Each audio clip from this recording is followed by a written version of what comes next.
तो दोस्तों आज हम बात करने वाले हैं एंड्रॉयड इकोसिस्टम से रिलेटेड कि क्या एंड्रॉयड इकोसिस्टम कभी बन पाएगा। क्या एंड्रॉयड इकोसिस्टम जो है वो एग्जिस्ट कर पाएगा जिस तरह के आईफोन ऑपरेटिंग सिस्टम का जो इकोसिस्टम है वो जिस तरह से एक बहुत ही ज़बरदस्त तरीके के साथ एक बहुत ही अच्छे वे के साथ आता है अपने सभी डिवाइसेस के ऊपर। तो क्या एंड्रॉयड भी इसी तरह से कभी आ पाएगा या नहीं। तो आज की इस वीडियो के अंदर हम यही बातें करने वाले हैं। वीडियो को पूरा देखते रहिएगा। ये वीडियो आप लोगों को काफ़ी ज़्यादा जो है वो नॉलेज प्रोवाइड करेगी एंड्रॉयड से रिलेटेड। अगर आपको थोड़ा बहुत भी जो है वो इंटरेस्ट है एंड्रॉयड या आईफोन ऑपरेटिंग सिस्टम के बारे में जानने का तो इस वीडियो को आप जरूर से देखिएगा। तो चलिए दोस्तों वीडियो को स्टार्ट करते हैं।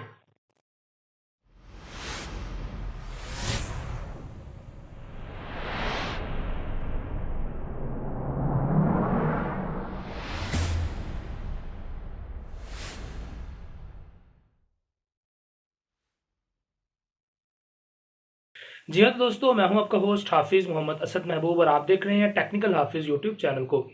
तो फ्रेंड्स आज की इस वीडियो के अंदर हम इकोसिस्टम के ऊपर बात करने वाले हैं। इकोसिस्टम से यहाँ पर मेरी मुराद है कि जिस तरह आप आईफोन को देखते हैं जहाँ पर आपको iOS का इकोसिस्टम मिलता है, जिसमें कि आप देखते हैं कि आप बहुत ही अच्छे तरीके से कम्युनिकेट कर सकते हैं आईफोन की सभी किस्म की डिवाइसेस के ऊपर। इसमें आप आईफोन का मैकबुक ले लें, आईफोन ले लें, या इसी तरह दोस्तों आईफोन की जो घड़ियां वगैरह वॉचेस होती हैं स्मार्ट वॉचेस उनको आप ले लें, या इसी तरह से आप आईफोन के स्पीकर्स वगैरह को भी यहाँ पर काउंट कर सकते हैं। तो दोस्तों यही सारी चीजें अगर एंड्रॉयड के ऊपर आ जाएं तो क्या एंड्रॉयड जो है वो सही तरह से काम करेगा या नहीं। तो इन्हीं सभी बातों को जो हम डिटेल से बात करने वाले हैं कि क्या एंड्रॉयड इस तरह से कभी हो सकता है या नहीं हो सकता।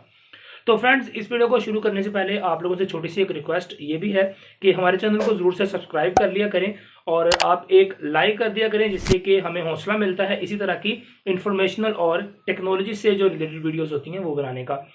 तो दोस्तों यहाँ पर सबसे पहले अगर बात की जाए कि इसमें और आईफोन में फ़र्क क्या है, तो दोस्तों सबसे पहला जो बड़ा डिफरेंस है वो ये है कि आईफोन एक ओपन सोर्स प्लेटफॉर्म नहीं है। आईफोन जो है वो एक मतलब फुली सिक्योर प्लेटफॉर्म है जो कि अपनी ही डिवाइसेस के ऊपर सारा काम करता है। आईफोन खुद ही डिवाइस बनाता है, खुद ही उसका सॉफ्टवेयर बनाता है और फिर उसको एक दूसरे के साथ असेंबल कर देता है। मगर दोस्तों यहाँ पर जो एंड्रॉयड है उसका कुछ अलग ही सीन है। एंड्रॉयड AOSP यानी एंड्रॉयड ओपन सोर्स प्रोजेक्ट है। और दोस्तों इसके अंदर ये होता है कि जो आपका एंड्रॉयड है वो एक ओपन सोर्स सॉफ्टवेयर है जो कि इंटरनेट के ऊपर पड़ा हुआ है। और दुनिया के अंदर जितनी भी बनी बनाई कंपनियां हैं, जो दूसरी कंपनी जिस तरह सैमसंग हो गया, शाओमी हो गया, ओप्पो हो गया, वीवो,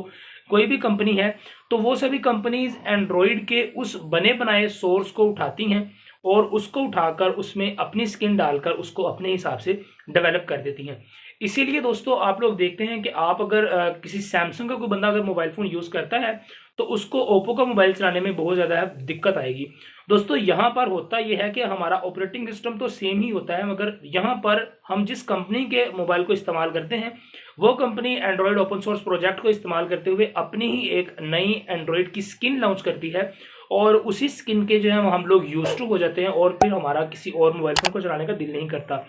दोस्तों यही सारा तरीका जो है वो गूगल को हमेशा पीछे लेकर जाता है, बिकॉज आपको पता है एंड्रॉयड इस वक्त दुनिया की 97% डिवाइसेस के ऊपर इंस्टॉल है। यानी एंड्रॉयड पर जो है वो अराउंड 2 बिलियन जो है वो डेली बेसिस पर इसके यूजर होते हैं। और इसी तरह दोस्तों अगर बात की जाए तो आपको एंड्रॉयड सभी चीज़ों पर मिलता है। यहाँ तक कि एंड्रॉयड ने एक नया प्रोजेक्ट शुरू किया था जिसको वेयर ओएस कहते हैं, जिसके अंदर दोस्तों एंड्रॉयड जो है वो आपकी स्मार्ट वॉचेस के अंदर, इसी तरह आपके गाड़ियों के अंदर लगी हुई जो एलसीडीज होती हैं उसके ऊपर भी आता है और इसी तरह जो बड़े एलसीडी टीवी होते हैं उसके ऊपर भी एंड्रॉयड ऑपरेटिंग सिस्टम को इंस्टॉल किया जाता है और लोग इसे यूज भी करते हैं।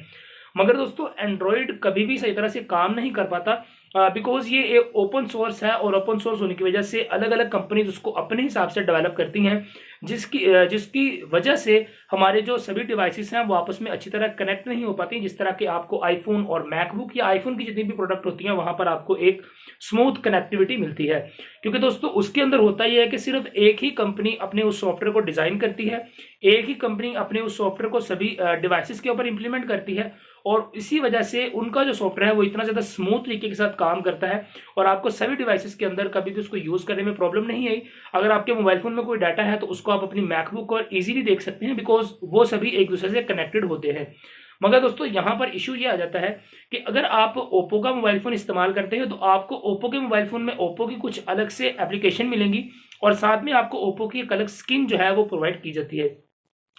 इसी तरह से दोस्तों अगर आप सैमसंग का मोबाइल फोन यूज करते हैं तो वहां पर आपको सैमसंग की अलग से स्किन मिल जाती है। इसको मैं आपको अगर आसान अल्फाज में समझाऊं तो आपको इस तरह से बता सकता हूं कि अगर आप किसी भी आईफोन को उठाएं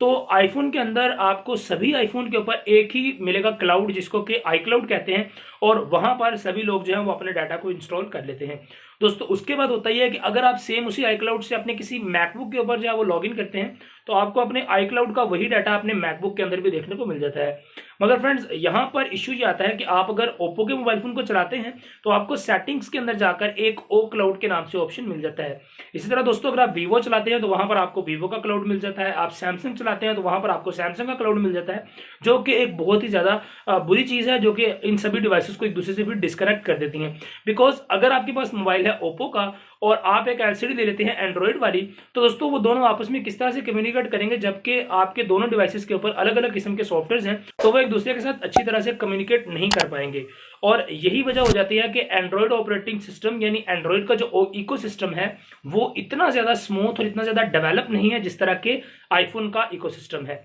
क्योंकि आईफोन एक क्लोज सोर्स प्रोजेक्ट है, वहां पर वो अपना काम करते हैं और उसको अपने हिसाब से यहाँ पर डिजाइन करते हैं और बनाते हैं, जबकि जो एंड्रॉइड है ये एक ओपन सोर्स है, जिसकी वजह से सारी कंपनी जिसको अपने हिसाब से मॉडिफाई करने के चक्करों में पड़ी रहती हैं, जहां पर आपको सही तरह से एंड्रॉइड का मजा भी नहीं आ पाता। दोस्तों अगर आप लोगों ने गूगल पिक्सल वगैरह चलाए हैं या इसके अलावा अगर आप नोकिया के मोबाइल फोन भी चलाते हैं जो कि आजकल आ रहे हैं, तो आपको वहां पर एक प्योर एंड्रॉइड की स्किन मिलती है। तो फ्रेंड्स अगर आप उसको यूज करके देखेंगे तो उसमें बहुत ही ज्यादा लिमिटेड से फीचर होते हैं, मगर वो लिमिटेड फीचर बहुत ही अच्छा काम करते हैं। मगर इसके बरअक्स अगर हम Oppo, Samsung, Vivo, one plus, Xiaomi किसी भी किस्म के मोबाइल फोन को चलाते हैं तो उसके अंदर आपको एक कस्टम स्किन मिलती है, जिसके अंदर फीचर्स थोड़े से जो है वो ज्यादा हो जाते हैं, मगर वहां पर आपको एक प्योर एंड्रॉइड ओएस का जो है वो टच नहीं मिल पाता, जिससे कि आपको पता ही नहीं चलता कि एंड्रॉइड असल में किस तरह से काम करता है। और यही वजह है कि आपके बहुत सारे मोबाइल फोन के अंदर जो है वो कैमरा टू एपीआई जो होती है वो अनेबल नहीं होती, बिकॉज कैमरा टू एपीआई या गूगल कैमरा जो है वो हमेशा गूगल अपने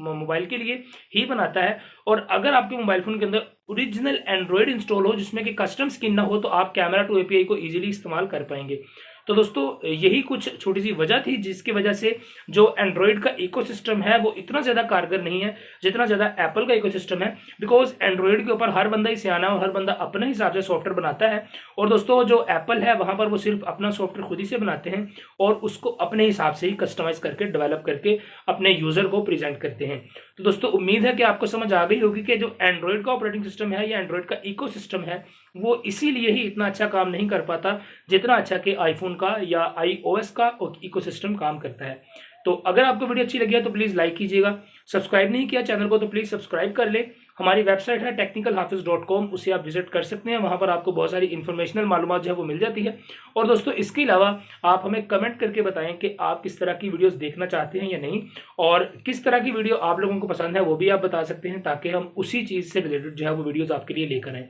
आपसे मिलता हूँ किसी अगली वीडियो के अंदर, तब तक के लिए दीजिए इजाजत, दुआ में याद रखिएगा। अस्सलाम वालेकुम।